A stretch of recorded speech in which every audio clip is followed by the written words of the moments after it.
fleuve finistérien, l'Elorn, qui prend sa source dans les monts d'Arrée pour se jeter dans la rade de Brest. Une semaine lui est consacrée sur le thème de la biodiversité et de la qualité des milieux aquatiques. Et figurez-vous qu'une balade le long de l'Elorn était organisée aujourd'hui pour les élus locaux. Elle n'a pas manqué d'attirer leur attention. Claire Loé, Stéphane Sevillier.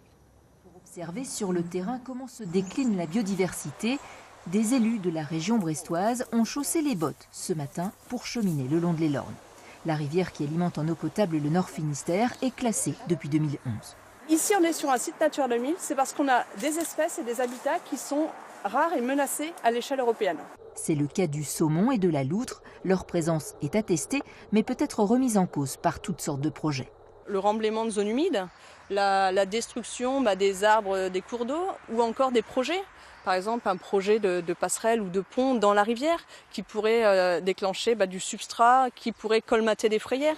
Donc il y a aussi beaucoup d'autres projets qu'on évalue au cas par cas pour voir quels impacts ils pourraient avoir directement sur la faune et la flore protégée. Chaque nouveau programme est donc soumis à une évaluation d'incidence et peut être modifié pour en limiter l'impact sur l'environnement. Les uns et les autres vont penser contrainte. Moi, je pense que c'est une richesse.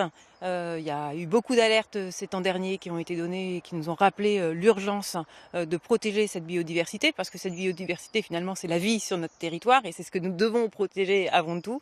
Donc, je pense que les élus doivent vraiment s'impliquer dans cette protection de biodiversité.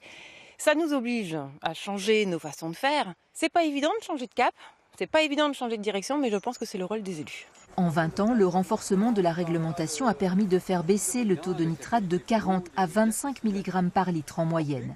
Assez pour sécuriser l'eau potable de 300 000 Finistériens, mais insuffisant pour les autres enjeux de la rade de Brest. Les usages de la rade, la baignade, la conchyliculture, qui peuvent être embêtés par le développement de phytoplancton, éventuellement toxiques. Les coquilles Saint-Jacques sont en interdiction à cause de ça actuellement. Et puis impacter également la baignade, les algues vertes sur la plage du Moulin Blanc par exemple. Un combat qui concerne tout un chacun, notamment sur la question des pesticides. Demain après-midi, le syndicat de l'Elorn proposera des animations gratuites au jardin de la Palue à Landerneau.